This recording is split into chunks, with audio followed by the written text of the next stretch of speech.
Hello, Cho. Let's see the question. If energy of a hydrogen atom in nth orbit is En, hydrogen atom की nth orbit में energy कितनी है En, then energy of a single ionized helium, that means He plus atom in nth orbit will be option A 4En, option B En by 4, option C 2En, and option D En by 2. So let's see the key concept of this question. The key concept of this question is that we know that the Bohr model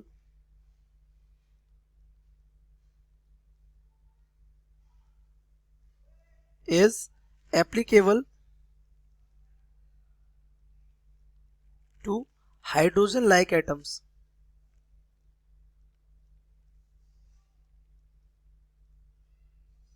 hydrogen like atoms का मतलब क्या, जिनके outer most shell में कितने electrons हो, 1. देखिए इसीलिए helium को He प्लस कर दिया गया. हीलियम हीलियम का एटॉमिक नंबर कितना होता है, हीलियम का एटॉमिक नंबर होता है 2. तो इसका जो स्ट्रक्चर होता है वो ये होता है.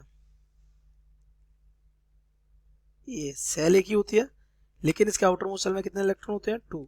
तो इसमें से एक इलेक्ट्रॉन का कर दिया बाहर, तो दिस बिकम्स ये प्लस, और यहाँ पे आउटर मोस्ट सेल में कितना इलेक्ट्रॉन रह गया, पहली सेल में ही इलेक्ट्रॉन कितना रह गया, 1 इलेक्ट्रॉन रह गया.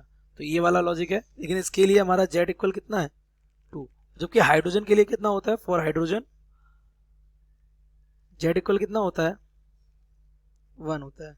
तो इसका लॉजिक ये है, मैं आपको की कॉन्सेप्ट बताता हूँ इसका. द टोटल एनर्जी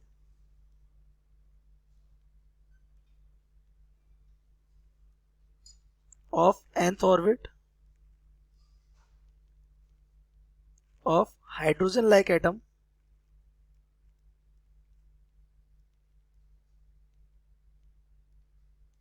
तो ये हमारी होती है En is equal to minus का 2 pi square m k square z square e की power 4 upon n square h square.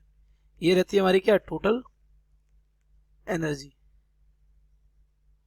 अब अगर इसको थोड़ा सा सॉल्व करेंगे तो z को हटा दें और n स्क्वायर को हटा दें, तो En इक्वल टू हमारा आ जाएगा माइनस का z square upon n square, और ये जो जितना भी है पूरा 2 पाई स्क्वायर m, इलेक्ट्रॉन का mass k 9 to 10 to the power 9 e की पावर 4 अपॉन h स्क्वायर, इस सब की वैल्यू आ जाएगी 13.6 electron of volt.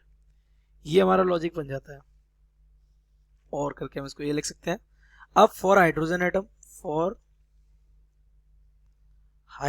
Atom Z equal कितना हो जाता है, 1. तो अगर इसमें हम Z इक्वल 1 रखते हैं तो En हमारा आ जाएगा हाइड्रोजन एटम की एनर्जी, ये हमारी हो जाएगी 1 अपॉन n स्क्वायर, और ये माइनस का 13.6 इलेक्ट्रॉन वोल्ट. इसको इक्वेशन फर्स्ट डाल देते हैं. मान लेते हैं for He plus atom energy is En dash मान लेते हैं इसको. तो ये En डैश हो कितनी जाएगी, En डैश इक्वल्स टू ये क्या हो जाएगी, Z square upon n square, और ये माइनस का कितना 13.6 इलेक्ट्रॉन वोल्ट. ये हो जाएगा. तो Z कितना होता है, 2 होता है. किसके लिए, फॉर हीलियम. तो यहाँ पे En डैश इक्वल हो जाएगा Z स्क्वायर कितना, 2 का स्क्वायर, और यहाँ क्या बचेगा 1 अपॉन n स्क्वायर, और ये माइनस का 13.6 ऑफ इलेक्ट्रॉन वोल्ट. अगर आप इतने को ध्यान से देखें तो ये हमारा किसके इक्वल है, En के. फ्रॉम फर्स्ट तो हमारा En dash that means the energy of helium atom, मतलब एक जो चार्ज हीलियम एटम है उसकी, En इक्वल कितना हो जाएगा, 4 टाइम्स ऑफ En. तो अपने ऑप्शंस को अगर आप मैच करेंगे तो 4 times of En, option A will be correct. So the correct option